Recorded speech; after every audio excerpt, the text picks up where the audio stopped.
ಓಂ ಶಾಂತಿ. ಶಿವ ತಂದೆಯ ಮಧುರ ಮಹಾವಾಕ್ಯ.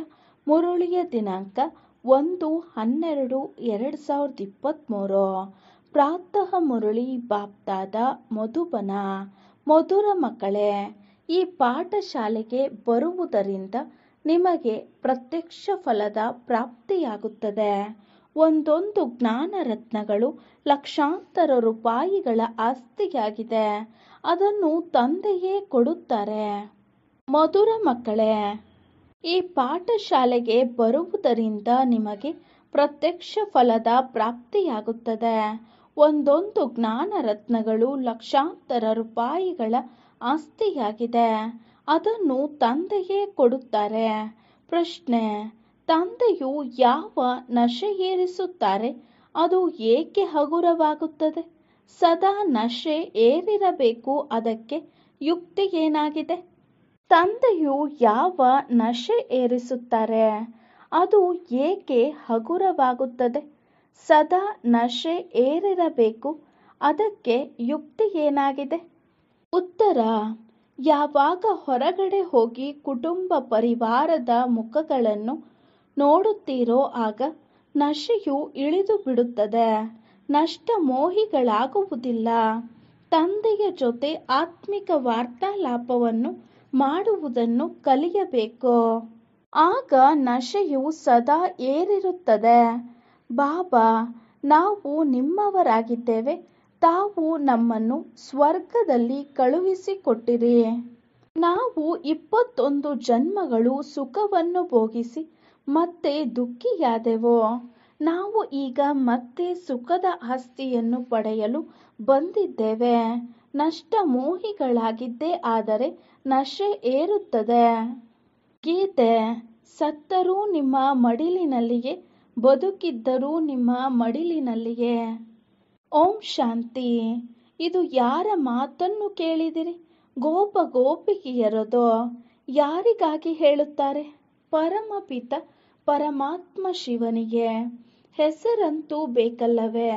ಬಾಬಾ ತಮ್ಮ ಕೊರಳಿನ ಹಾರವಾಗಲು ಜೀವಿಸಿದ್ದಂತೆಯೇ ನಾವು ತಮ್ಮವರಾಗುತ್ತೇವೆ ಎಂದು ಹೇಳುತ್ತೀರಿ. ನಿಮ್ಮನ್ನೇ ನೆನಪು ಮಾಡುವುದರಿಂದ ನಾವು ತಮ್ಮ ಕೊರಳಿನ ಹಾರವಾಗುತ್ತೇವೆ. ರುದ್ರಮಾಲೆಯಂತೂ ಪ್ರಸಿದ್ಧವಾಗಿದೆ. ತಂದೆಯು ತಿಳಿಸುತ್ತಾರೆ, ಎಲ್ಲ ಆತ್ಮರು ರುದ್ರನ ಮಾಲೆಯಾಗಿದ್ದಾರೆ. ಇದು ಆತ್ಮಿಕ ವೃಕ್ಷವಾಗಿದೆ. ಅದು ಮನುಷ್ಯರ ವಂಶವೃಕ್ಷವಾಗಿದೆ. ಇದು ಆತ್ಮಗಳ ವೃಕ್ಷವಾಗಿದೆ. ವೃಕ್ಷದಲ್ಲಿ ವಿಭಾಗಗಳೂ ಸಹ ಇದೆ. ದೇವಿ ದೇವತೆಗಳ ವಿಭಾಗ, ಇಸ್ಲಾಮಿಗಳ ವಿಭಾಗ, ಬೌದ್ಧಿಗಳ ವಿಭಾಗ. ಈ ಮಾತುಗಳನ್ನು ಬೇರೆ ಯಾರೂ ತಿಳಿಸಲು ಸಾಧ್ಯವಿಲ್ಲ. ಗೀತೆಯ ಭಗವಂತನೇ ತಿಳಿಸುತ್ತಾರೆ. ಅವರೇ ಜನನ ಮರಣ ರಹಿತರಾಗಿದ್ದಾರೆ. ಅವರಿಗೆ ಅಜನ್ಮ ಎಂದು ಹೇಳಲು ಸಾಧ್ಯವಿಲ್ಲ. ಕೇವಲ ಜನನ ಮರಣದಲ್ಲಿ ಬರುವುದಿಲ್ಲ. ಅವರದು ಸ್ಥೂಲ ಅಥವಾ ಸೂಕ್ಷ್ಮ ಶರೀರವಿಲ್ಲ. ಮಂದಿರಗಳಲ್ಲಿ ಶಿವಲಿಂಗವನ್ನೇ ಪೂಜಿಸುತ್ತಾರೆ. ಅವರಿಗೆ ಪರಮಾತ್ಮನೆಂದು ಹೇಳುತ್ತಾರೆ. ದೇವತೆಗಳ ಮುಂದೆ ಹೋಗಿ ಮಹಿಮೆಯನ್ನು ಹಾಡುತ್ತಾರೆ. ಬ್ರಹ್ಮ ಪರಮಾತ್ಮಾಯ ನಮಃ ಎಂಬುದನ್ನು ಎಂದೂ ಸಹ ಹೇಳುವುದಿಲ್ಲ. ಶಿವನಿಗೆ ಯಾವಾಗಲೂ ಪರಮಾತ್ಮನೆಂದು ಹೇಳುತ್ತಾರೆ. ಶಿವ ಪರಮಾತ್ಮಾಯ ನಮಃ ಎಂದು ಹೇಳುತ್ತಾರೆ. ಅದು ಮೂಲವತನ, ಸೂಕ್ಷ್ಮವತನ ಮತ್ತು ಇದು ಸ್ಥೂಲ ವತನವಾಗಿದೆ. ಈಗ ನೀವು ಮಕ್ಕಳಿಗೆ ತಿಳಿದಿದೆ, ಇಲ್ಲಿ ಪರಮಾತ್ಮನು ಸರ್ವವ್ಯಾಪಿ ಎನ್ನುವ ಜ್ಞಾನವಿಲ್ಲ. ಒಂದು ವೇಳೆ ಇವರಲ್ಲಿಯೂ ಸಹ ಪರಮಾತ್ಮನು ಇದ್ದಿದ್ದೇ ಆದರೆ ಇವರನ್ನು ಪರಮಾತ್ಮಾಯ ನಮಃ ಎಂದು ಹೇಳಬೇಕಾಗಿತ್ತು. ಶರೀರದಲ್ಲಿದ್ದಾಗ ಪರಮಾತ್ಮಾಯ ನಮಃ ಎಂದು ಹೇಳುವುದಿಲ್ಲ. ವಾಸ್ತವದಲ್ಲಿ ಮಹಾನ್ ಆತ್ಮ, ಪುಣ್ಯಾತ್ಮ, ಪಾಪಾತ್ಮ ಎಂಬ ಅಕ್ಷರಗಳಿವೆ. ಮಹಾನ್ ಪರಮಾತ್ಮ ಎಂದು ಹೇಳುವುದಿಲ್ಲ. ಪುಣ್ಯ ಪರಮಾತ್ಮ, ಪಾಪ ಪರಮಾತ್ಮ ಎಂಬ ಮಾತುಗಳೂ ಸಹ ಇಲ್ಲ. ಇದೆಲ್ಲ ಅರ್ಥ ಮಾಡಿಕೊಳ್ಳುವ ಮಾತುಗಳಾಗಿದೆ ಅಲ್ಲವೇ? ನೀವು ಮಕ್ಕಳಿಗೆ ಮಾತ್ರ ತಿಳಿದಿದೆ. ಈ ವಿದ್ಯೆಯಿಂದ ನಾವು ಭವಿಷ್ಯದಲ್ಲಿ ದೇವಿ ದೇವತೆಗಳಾಗುತ್ತೇವೆ. ಈ ರೀತಿ ಯಾರೂ ಸಹ ಹೇಳಲು ಸಾಧ್ಯವಿಲ್ಲ. ಮನುಷ್ಯರಿಂದ ದೇವತೆಗಳು ನೀವಾಗುತ್ತೀರಿ. ದೇವತೆಗಳಲ್ಲಿ ಲಕ್ಷ್ಮೀನಾರಾಯಣರು ಪ್ರಸಿದ್ಧರಾಗಿದ್ದಾರೆ. ಆದ್ದರಿಂದ ಸತ್ಯನಾರಾಯಣ ಕಥೆ ಎಂದು ಹೇಳುತ್ತಾರೆ. ನಾರಾಯಣನ ಜೊತೆಗೆ ಲಕ್ಷ್ಮಿಯೂ ಸಹ ಅವಶ್ಯಕವಾಗಿ ಇರುತ್ತಾರೆ. ಸತ್ಯರಾಮನ ಕಥೆ ಎಂದು ಹೇಳುವುದಿಲ್ಲ, ಸತ್ಯನಾರಾಯಣನ ಕಥೆ ಎಂದು ಹೇಳುತ್ತಾರೆ. ಇದರಿಂದ ಏನಾಗುತ್ತದೆ? ನರನಿಂದ ನಾರಾಯಣನಾಗುತ್ತಾರೆ. ಬ್ಯಾರಿಸ್ಟರ್ ಮೂಲಕ ಬ್ಯಾರಿಸ್ಟರ್ನ ಕಥೆಯನ್ನು ಕೇಳಿ ಬ್ಯಾರಿಸ್ಟರ್ ಆಗುತ್ತಾರೆ. ನೀವು ಭವಿಷ್ಯದ 21 ಜನ್ಮಗಳ ಪ್ರಾಪ್ತಿಗಾಗಿ ಇಲ್ಲಿ ಬರುತ್ತೀರಿ. 21 ಜನ್ಮದ ಪ್ರಾಪ್ತಿಯೂ ಸಹ ಸಂಗಮ ಯುಗವಾದಾಗ ಪ್ರಾಪ್ತಿಯಾಗುತ್ತದೆ. ನಾವು ಬಂದಿರುವುದೇ ತಂದೆಯಿಂದ ಸತ್ಯಯುಗದ ರಾಜಧಾನಿಯ ಆಸ್ತಿಯನ್ನು ಪಡೆಯಲು ಎಂದು ನೀವು ಮಕ್ಕಳಿಗೆ ತಿಳಿದಿದೆ. ಇದಕ್ಕೆ ಮೊದಲು ಶಿವ ತಂದೆಯು ನಮ್ಮ ತಂದೆಯೇ ಆಗಿದ್ದಾರೆ ಎಂಬುದು ಮೊದಲು ನಿಶ್ಚಯವಿರಬೇಕು. ಈ ಬ್ರಹ್ಮಾರವರಿಗೂ ಸಹ ಅವರು ತಂದೆಯಾಗಿದ್ದಾರೆ. ಬಿಕೆಗಳಿಗೆ ಅವರು ತಾತನಾದರು. ತಂದೆಯು ತಿಳಿಸುತ್ತಾರೆ, ಇದು ನನ್ನ ಸ್ವಂತದ್ದಲ್ಲ. ದಾದಾರವರ ಆಸ್ತಿಯು ನಿಮಗೆ ಸಿಗುತ್ತದೆ. ಶಿವ ತಂದೆಯ ಬಳಿ ಜ್ಞಾನ ರತ್ನಗಳ ಸಂಪತ್ತಿದೆ. ಒಂದೊಂದು ರತ್ನ ಲಕ್ಷಾಂತರ ರೂಪಾಯಿ ಬೆಲೆ ಬಾಳುವಂತಹದ್ದಾಗಿದೆ. ಇದರ ಬೆಲೆಯು ಎಷ್ಟೊಂದು ಭಾರಿಯಾಗಿದೆ. 21 ಜನ್ಮಗಳಿಗೆ ರಾಜ್ಯಭಾಗ್ಯ ಎಂಬುದು ಯಾರ ಸ್ವಪ್ನದಲ್ಲಿಯೂ ಇರುವುದಿಲ್ಲ. ಲಕ್ಷ್ಮೀನಾರಾಯಣರ ಪೂಜೆಯನ್ನು ಮಾಡುತ್ತಾ ಬಂದಿದ್ದಾರೆ. ಆದರೆ ಇವರು ಪದವಿಯನ್ನು ಹೇಗೆ ಪಡೆದರೆಂಬುದು ಯಾರಿಗೂ ಸಹ ಗೊತ್ತಿಲ್ಲ. ಸತ್ಯಯುಗದ ಆಯಸ್ಸು ಲಕ್ಷಾಂತರ ವರ್ಷಗಳೆಂದು ಹೇಳಿದ್ದಾರೆ. ಆದ್ದರಿಂದ ಏನನ್ನೂ ತಿಳಿದುಕೊಳ್ಳಲು ಸಾಧ್ಯವಾಗುತ್ತಿಲ್ಲ. ಇವರು ರಾಜ್ಯಭಾರ ಮಾಡಿ 5000 ವರ್ಷಗಳಾಯಿತು ಎಂಬುದನ್ನು ಈಗ ನೀವು ತಿಳಿದುಕೊಂಡಿದ್ದೀರಿ. ಮತ್ತೆ 1ನೇ ಸಂವತ್ಸರದಿಂದ ಇವರ ಕಥೆಯು ಪ್ರಾರಂಭವಾಗುತ್ತದೆ ಎಂದು ಹೇಳಲಾಗುತ್ತದೆ. ಒಂದಾನೊಂದು ಕಾಲದಲ್ಲಿ ಈ ಭಾರತದಲ್ಲಿಯೇ ಲಕ್ಷ್ಮೀನಾರಾಯಣರ ರಾಜ್ಯವಿತ್ತು. ಭಾರತಕ್ಕೆ ಸ್ವರ್ಗವೆಂದು ಹೇಳಲಾಗುತ್ತದೆ. ಇದು ಯಾರ ಬುದ್ಧಿಯಲ್ಲಿಯೂ ಇಲ್ಲ. ಈಗ ನೀವು ಮಕ್ಕಳು ತಿಳಿದುಕೊಂಡಿದ್ದೀರಿ. ಕಲ್ಪದ ಆಯಸ್ಸು 5000 ವರ್ಷಗಳಾಗಿದೆ. ಈ ಶಾಸ್ತ್ರಗಳಲ್ಲಿ ಏನೆಲ್ಲವೂ ಬರೆದಿದ್ದಾರೆ. ಇದು ಸಹ ಡ್ರಾಮಾದಲ್ಲಿ ನೋಂದಾವಣೆಯಾಗಿದೆ. ಇದನ್ನು ಕೇಳುವುದರಿಂದ ಏನೂ ಪರಿಣಾಮ ಆಗುವುದಿಲ್ಲ. ಎಷ್ಟೆಲ್ಲ ಆಡಂಬರವನ್ನು ಮಾಡುತ್ತಾರೆ. ಜಗದಂಬ ಒಬ್ಬರೇ ಆಗಿದ್ದಾರೆ. ಆದರೆ ಅವರ ಮೂರ್ತಿಗಳನ್ನು ಎಷ್ಟೊಂದು ಮಾಡುತ್ತಾರೆ. ಜಗದಂಬ ಸರಸ್ವತಿಯು ಬ್ರಹ್ಮರವರ ಮಗಳಾಗಿದ್ದಾರೆ. ಬಾಕಿ 8-10 ಭುಜಗಳಂತೂ ಇಲ್ಲ. ತಂದೆಯು ತಿಳಿಸುತ್ತಾರೆ, ಇದು ಭಕ್ತಿ ಮಾರ್ಗದ ದೊಡ್ಡ ಸಾಮಗ್ರಿಯಾಗಿದೆ. ಜ್ಞಾನದಲ್ಲಿ ಇದೇನೂ ಇರುವುದಿಲ್ಲ. ಸುಮ್ಮನಿರಬೇಕಾಗಿದೆ. ತಂದೆಯ ನೆನಪು ಮಾಡಬೇಕು. ಕೆಲವು ಮಕ್ಕಳನ್ನು ಎಂದೂ ಸಹ ನೋಡಿಯೇ ಇಲ್ಲ. ಅಂತಹ ಮಕ್ಕಳು ಬಹಳಷ್ಟಿದ್ದರು. ಅವರು ಬರೆಯುತ್ತಾರೆ, ಬಾಬಾ ನೀವು ನಮ್ಮನ್ನು ತಿಳಿದಿಲ್ಲ. ಆದರೆ ನಾನು ಬಹಳ ಚೆನ್ನಾಗಿ ತಿಳಿದುಕೊಂಡಿದ್ದೇನೆ. ನೀವು ಅದೇ ಬಾಬಾ ಆಗಿದ್ದೀರಿ. ಬಾಬಾ ತಮ್ಮಿಂದ ನಾವು ಆಸ್ತಿಯನ್ನು ತೆಗೆದುಕೊಳ್ಳದೆ ಬಿಡುವುದಿಲ್ಲ. ಮನೆಯಲ್ಲಿ ಕುಳಿತಿದ್ದಂತೆಯೇ ಅನೇಕರಿಗೆ ಸಾಕ್ಷಾತ್ಕಾರವಾಗುತ್ತದೆ. ಭಲೆ ಸಾಕ್ಷಾತ್ಕಾರವಾಗದಿದ್ದರೂ ಸಹ ಬರೆಯುತ್ತಿರುತ್ತಾರೆ. ನೆನಪಿನಲ್ಲಿ ಸಂಪೂರ್ಣವಾಗಿ ಲವಲೀನರಾಗಿ ಬಿಡುತ್ತಾರೆ.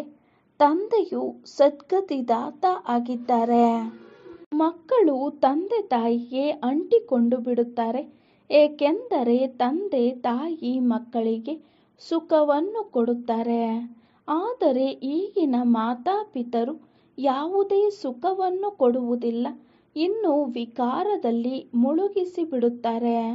ತಂದೆಯು ಹೇಳುತ್ತಾರೆ, ಕಳೆದದ್ದು ಕಳೆದು ಹೋಯಿತು, ಈಗ ನಿಮಗೆ ಶಿಕ್ಷಣವು ಸಿಕ್ಕಿದೆ. ಮಕ್ಕಳೇ, ಕಾಮ ವಿಕಾರದ ಮಾತನ್ನು ಬಿಟ್ಟು ಪವಿತ್ರರಾಗಿ, ಏಕೆಂದರೆ ನೀವೀಗ ಕೃಷ್ಣಪುರಿಯಲ್ಲಿ ಹೋಗಬೇಕಾಗಿದೆ.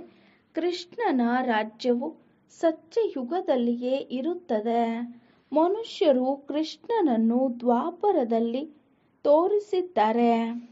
ಸತ್ಯಯುಗದ ರಾಜಕುಮಾರ ದ್ವಾಪರದಲ್ಲಿ ಹೋಗಿ ಗೀತೆಯನ್ನು ನುಡಿಸುತ್ತಾನೆಯೇ?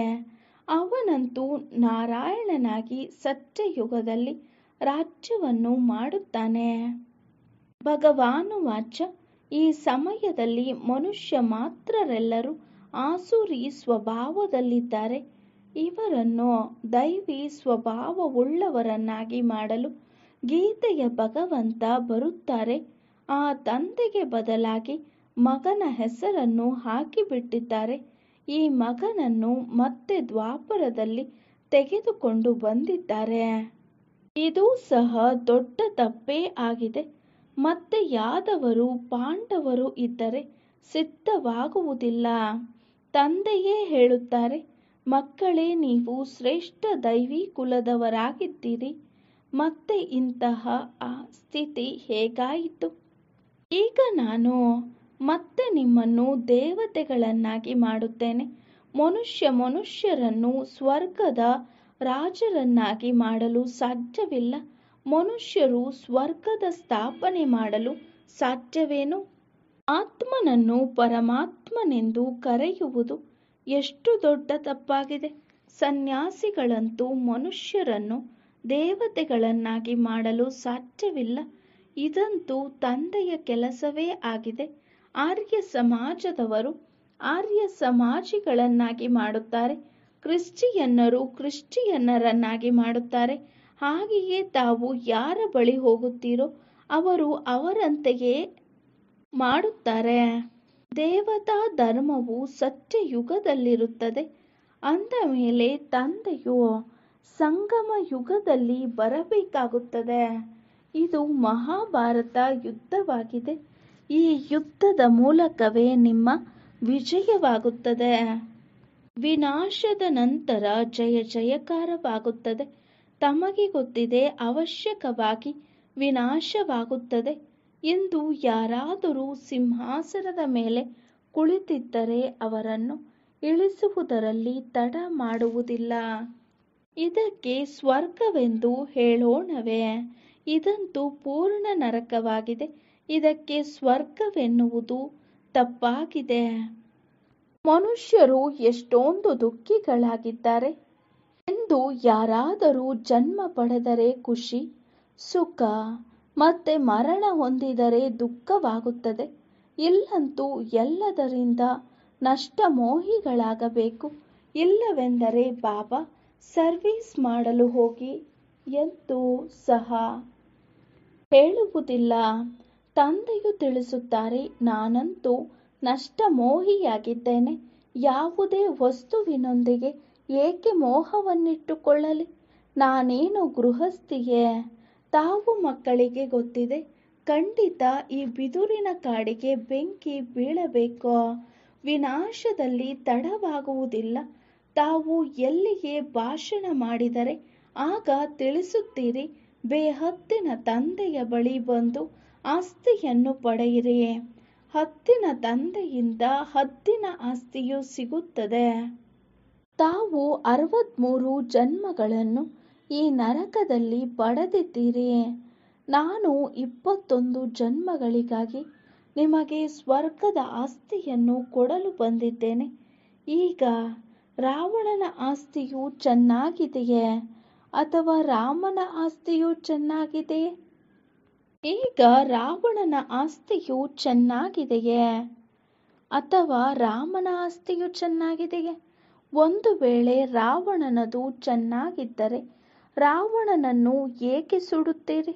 ಶಿವಬಾಬಾರವರನ್ನು ಎಂದಾದರೂ ಸುಡುವಿರೇನೋ?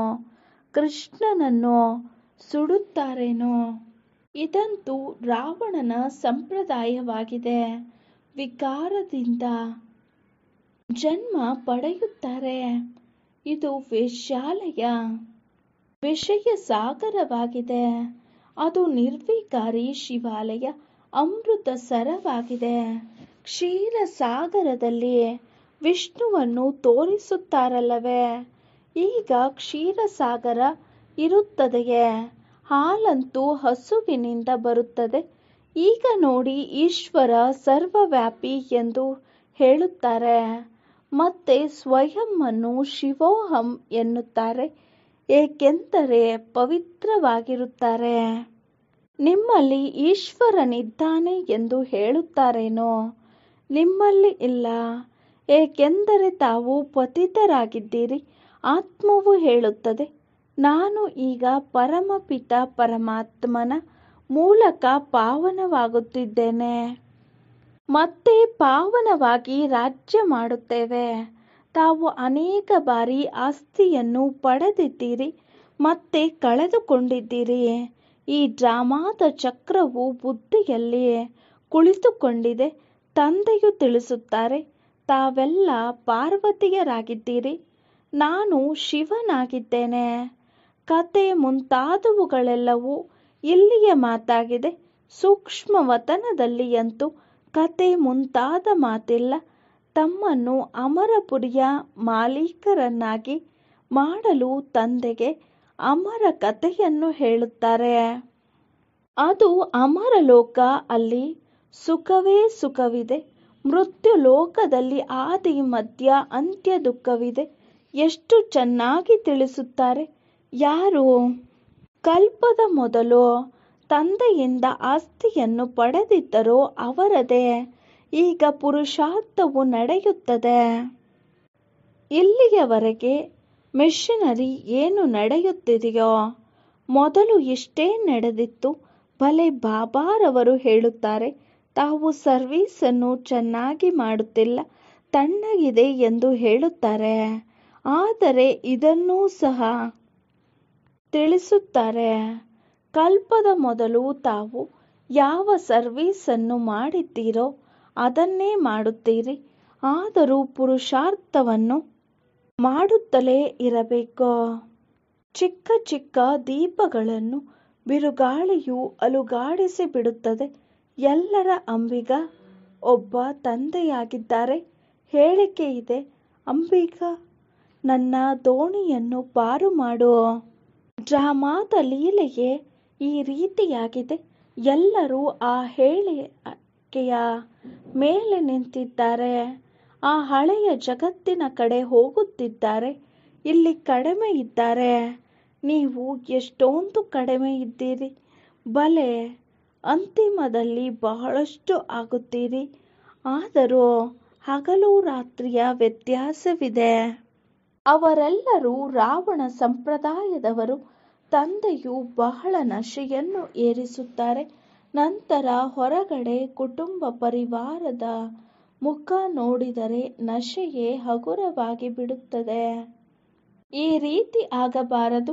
ಆತ್ಮಗಳಿಗೆ ನೀವು ತಂದೆಯ ಜೊತೆ ವಾರ್ತಾಲಾಪ ಮಾಡಿ ಎಂದು ಹೇಳಲಾಗುತ್ತದೆ. ಬಾಬಾ, ನಾವು ನಿಮ್ಮವರಾಗಿದ್ದೆವು, ನೀವು ಸ್ವರ್ಗಕ್ಕೆ ಕಳುಹಿಸಿಕೊಟ್ಟಿದ್ದೀರಿ. 21 ಜನ್ಮಗಳು ರಾಜ್ಯ ಪಡೆದವು, ಮತ್ತೆ 63 ಜನ್ಮಗಳು ದುಃಖವನ್ನು ಪಡೆದರು. ಈಗ ನಿಮ್ಮಿಂದ ಆಸ್ತಿಯನ್ನು ಪಡೆಯುತ್ತೇವೆ. ಬಾಬಾ, ತಾವು ಎಷ್ಟೊಂದು ಒಳ್ಳೆಯವರು. ನಾವು ನಿಮ್ಮನ್ನು ಅರ್ಧ ಕಲ್ಪ ಮರ್ತಿದ್ದೆವು.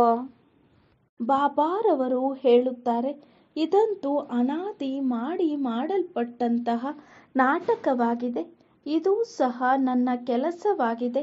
ನಾನು ಕಲ್ಪ ಕಲ್ಪವೂ ಬಂದು ತಾವು ಮಕ್ಕಳನ್ನು ಮಾಯೆಯಿಂದ ಬಿಡಿಸಿ ಬ್ರಾಹ್ಮಣರನ್ನಾಗಿ ಮಾಡಿ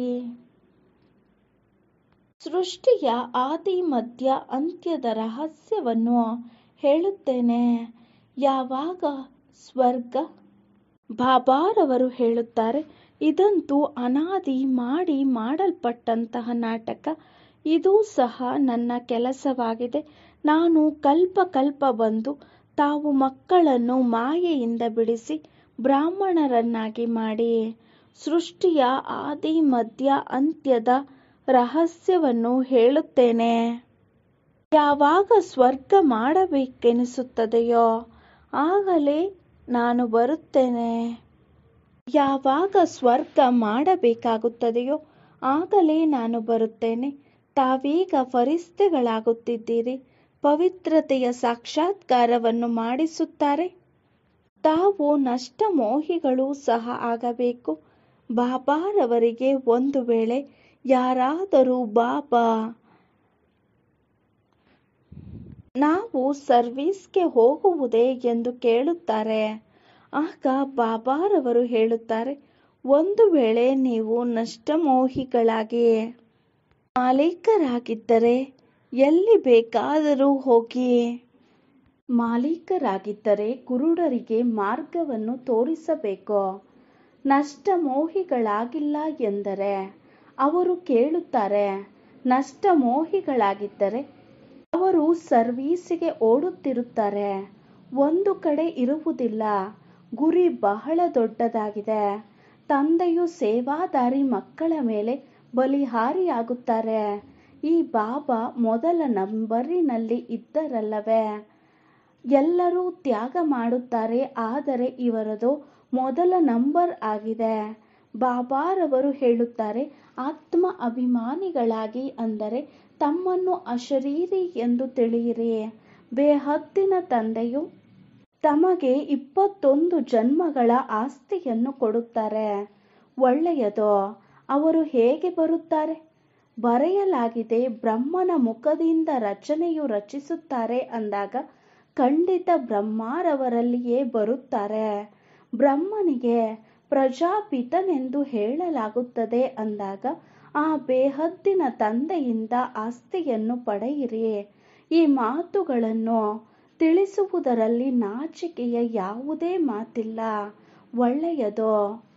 ಮಧುರಾತಿ ಮಧುರ ಅಗಲಿ ಮರಳಿ ಸಿಕ್ಕಿರುವಂತಹ ಮಕ್ಕಳಿಗೆ ಪ್ರೀತಿಯ ಮಾತಾಪಿತಾ ಬಾಪ್ದಾದಾರವರ ನೆನಪು, ಪ್ರೀತಿ ಹಾಗೂ ಸುಪ್ರಭಾತ. ಆತ್ಮೀಯ ಮಕ್ಕಳಿಗೆ ಆತ್ಮೀಯ ತಂದೆಯ ನಮಸ್ತೆ. ನಾವು ಆತ್ಮೀಯ ಮಕ್ಕಳ ಆತ್ಮೀಯ ತಂದೆಗೆ ನಮಸ್ತೆ ನಮಸ್ತೆ ನಮಸ್ತೆ. ಧಾರಣೆಗಾಗಿ ಮುಖ್ಯ ಸಾರ. ಫಸ್ಟ್ ಪಾಯಿಂಟ್, ಬ್ರಹ್ಮ ತಂದೆಯ ಸಮಾನ ತ್ಯಾಗದಲ್ಲಿ ಮೊದಲನೇ ನಂಬರ್ನಲ್ಲಿ ಹೋಗಬೇಕು. ರುದ್ರನ ಕೊರಳಿನ ಹಾರವಾಗಲು ಬದುಕಿದ್ದಂತೆಯೇ ಬಲಿಹಾರಿಯಾಗಬೇಕು. Second point, ಸೇವಾದಾರಿಗಳಾಗಲು ನಷ್ಟಮೋಹಿಗಳಾಗಬೇಕು. ಕುರುಡರಿಗೆ ಮಾರ್ಗವನ್ನು ತೋರಿಸಬೇಕು. ವರದಾನ: ಮನಸ್ಸಿನ ಖುಷಿಯ ಮೂಲಕ ಕಾಯಿಲೆಗಳನ್ನು ದೂರ ಓಡಿಸುವಂತಹ ಎವರ್ ಹೆಲ್ದಿ, ಸದಾ ಆರೋಗ್ಯವಂತರು ಆಗಿ. ಮನಸ್ಸಿನ ಖುಷಿಯ ಮೂಲಕ ಕಾಯಿಲೆಗಳನ್ನು ದೂರ ಓಡಿಸುವಂತಹ ಎವರ್ ಹೆಲ್ದಿ, ಸದಾ ಆರೋಗ್ಯವಂತರು ಆಗಿ. ವಿವರಣೆ: ಮನಸ್ಸು ಖುಷಿಯಾಗಿದ್ದರೆ ಜಗತ್ತೇ ಖುಷಿಯಾಗಿರುವುದು ಎಂಬ ಗಾದೆ ಮಾತಿದೆ. ಮನಸ್ಸಿನ ಕಾಯಿಲೆಯಿಂದ ಶರೀರ ಸಹ ಹಳದಿಯಾಗಿ ಬಿಡುವುದು. ಮನಸ್ಸು ಸರಿಯಾಗಿದ್ದಲ್ಲಿ ಶರೀರದ ರೋಗ ಅನುಭವವಾಗುವುದಿಲ್ಲ.